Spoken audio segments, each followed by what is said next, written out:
नमस्कार, मैं हूं आपके साथ इंशान। नेशनल टुडे 24 पे आप सभी का बहुत बहुत स्वागत है। बता दें खबर उत्तर प्रदेश के फिरोजाबाद से। दिल्ली में हुए श्रद्धा मर्डर केस लगातार सुर्खियों में बना हुआ है।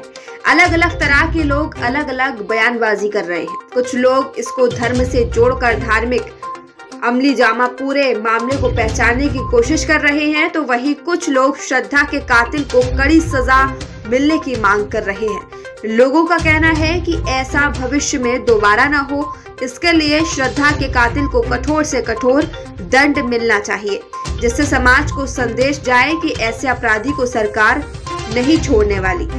जब हमने इस पूरे प्रकरण पर कुछ आम शहरी लोगों से बात की तो उन्होंने बताया कि नौजवान बेटियों को अपने परिवार के बारे में भी सोचना चाहिए। इस प्रकार रास्ते से भटककर जो बच्चियां कदम उठाती हैं, उनके लिए इस पूरी घटना से एक सीख लेने की आवश्यकता है। और क्या कुछ कहा, आगे की रिपोर्ट में देखिए।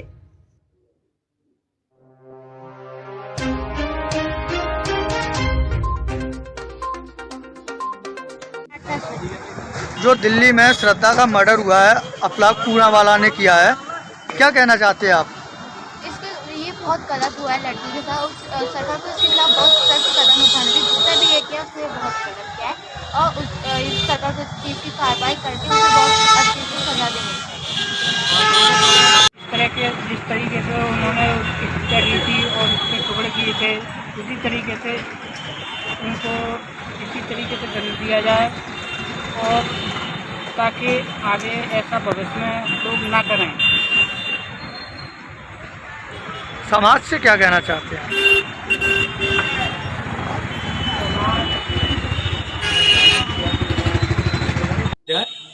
आपके चैनल के माध्यम से बताना चाहता हूं कि बहुत ही दुख भरी घटना है। इसकी मैं भर्त्सना करता हूं और अपनी बहन बेटियों से अपील करता हूं कि वो जो भी परिवार है वो परिवार के अनुसार ही काम करें। इसी तरीके की घटनाओं को बचाने के लिए अगर परिवार का सहयोग बेटियां करेंगी तो इस तरीके की घटना ना होंगी।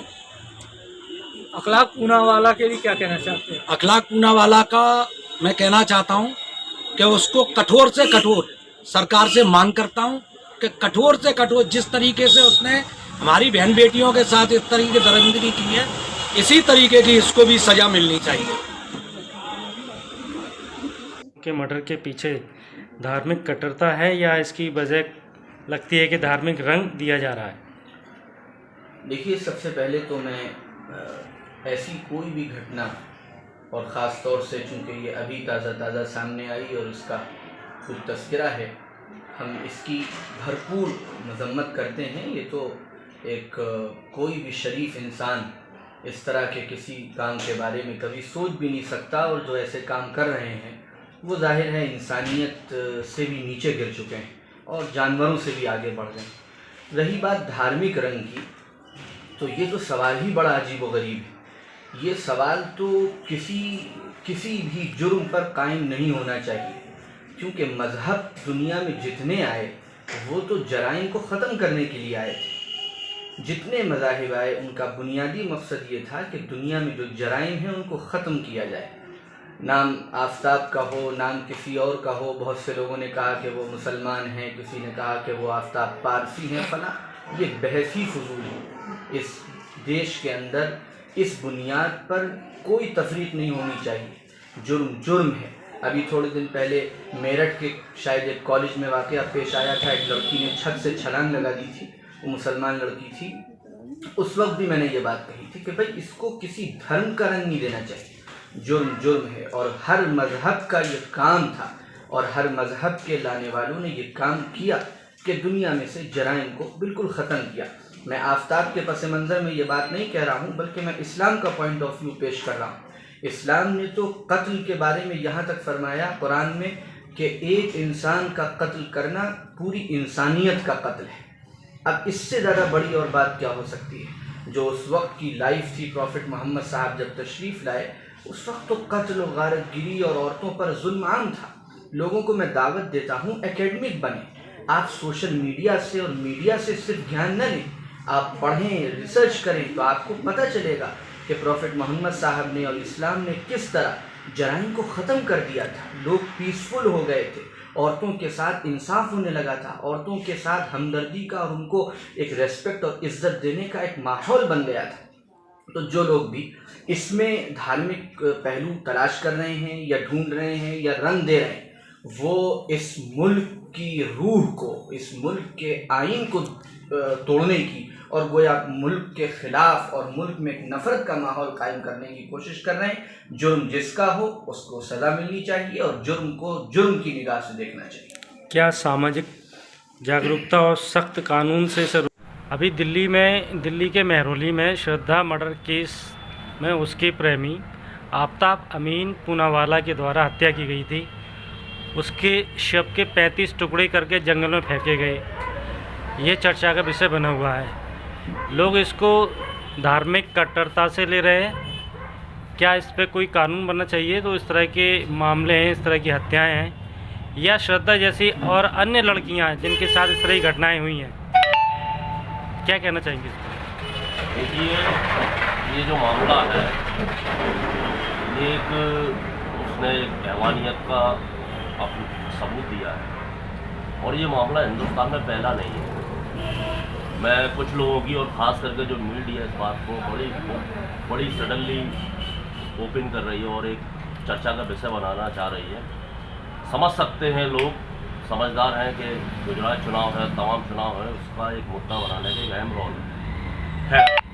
मैं इसी मीडिया को बता देना चाहता हूँ, उत्तराखंड के हरिद्वार के अंदर एक पति ने अपनी पत्नी के 35 टुकड़े कर 35 नहीं और ज़्यादा टुकड़े करे थे, डीप फ्रीजर के अंदर रखा था। काफ़ी 6 महीने बाद वो केस खुला था। उसके बाद कार्रवाई हुई थी और उसे फांसी की सज़ा खुली हुई है, वो आदमी जेल के अंदर है। ये काम, ये जो विषय है, ये मुद्दा है, या ये जो बात, ये जो हत्या हुई है, ये गलत हुई है। श्रद्धा इस हिंदुस्तान की बेटी है। आफ्ताब चाहे वो किसी भी धर्म से ताल्लुकात रखता हो या किसी भी मजहब से हो, लगभग जो भी है, किसी का नाम आफ्ताब रखने से, और सही बात तो ये है कि मुसलमान कभी भी किसी भी गलत चीज़ की, हमारा इस्लाम धर्म गलत चीज़ की इजाज़त नहीं देता। चाहे वो आफ्ताब पारसी हो या वो मुसलमान होते, मेरी तरफ से तो यही निवेदन है कि सरकार को फास्ट ट्रैक कोर्ट में मुकदमा चलाते हुए, देरी न करते हुए फांसी की सज़ा सुनाना चाहिए और एक ऐसा एक कानून बनाना चाहिए जो लोग मर्डर करने के बाद या इस तरीके की हैवानियत करते हैं, ऐसे लोगों से बचा जाए और ऐसे लोगों को सख्त कार्रवाई की जाए जिससे कि आगे भविष्य के अंदर कोई भी इस तरीके का अपराध ना करे। बेरोजगार दिल्ली के मेहरौली में श्रद्धा मर्डर केस में उसके प्रेमी आफ्ताब अमीन पूनावाला जो पारसी था, उसके पिता का नाम निरंजन पारसी था, जिसमें चर्चा का विषय बना हुआ है। इसको लोग धार्मिक कट्टरता से देख रहे हैं या इसकी दूसरी वजह है, इसको धार्मिक रंग दिया जा रहा है? क्या कहना चाहेंगे इस बारे में? देखिए, मामला बहुत सीरियस है और देश में जिस तरीके का ये घटना हुई है, ये दिल दहलाने वाली है। एक बेटी के साथ और उसके शरीर के 35 टुकड़े करके उसकी हत्या कर देना, ये बहुत शर्मनाक है। देश के कानून को इस पर संज्ञान लेना चाहिए। और रही बात इसको धार्मिक रूप देने की, तो मेरा मानना ये है कि हिंदुस्तान की मीडिया इस मामले को ज़्यादा तूल दे रही है और वो इस तरीके से भेदभाव उसमें समायोजित करके वो इस तरीके से पेश करना चाह रहे हैं इस मामले को। तो इसी तरीके से ये मामला हिंदू मुस्लिम कंट्रोवर्शियल हो गया है और सरकार का इस पर कोई भी रोक नहीं है। मीडिया को इस तरीके की हरकतें नहीं करना चाहिए, मेरा कहना है। सरकार को इसमें संज्ञान लेकर बड़ी से बड़ी कार्रवाई एक देश में एक मिसाल पैदा करना चाहिए, जिससे लोगों में ये संदेश जाए कि आने वाले भविष्य में इस तरीके की दोबारा घटना न हो और किसी भी बेटी के साथ, हमारी माँ किसी के साथ ऐसा मामला सामने ना आए। और जो लड़के का नाम आ रहा है उसमें सयाद का, उसको तो मेरा मानना ये है कि मैं खुद मांग करता हूँ आफ्ताब को फांसी की सज़ा तुरंत देनी चाहिए। स्पेशल कोर्ट बैठा के उनको फांसी की सज़ा देनी। क्या सामाजिक जागरूकता और सख्त कानून बने तो इस तरह की घटनाएं रुकेंगी? बिल्कुल। अगर केंद्र सरकार जो भाजपा की सरकार है वो तमाम ऐसे मुद्दे लेके आ रही है और कंट्रोवर्शियल जो मुद्दे हैं, जो हिंदू मुस्लिम को क्या नाम है बहकाने वाले मुद्दे हैं, उन पर तो वो बात करती है, लेकिन जो मेन ज़मीनी मुद्दे हैं जो महिलाओं के साथ में कानून बनना चाहिए या नहीं? बिल्कुल बनना चाहिए कानून। बहुत तो सख्त कानून बनने से क्या इस पर रोक लगेगी? बिल्कुल रोक लगेगी। अगर कानून बनेगा, कानून बने हैं देश में कानून बने, उसका पालन किया लोगों ने, देश का संविधान का नाम मानने वाले लोगों ने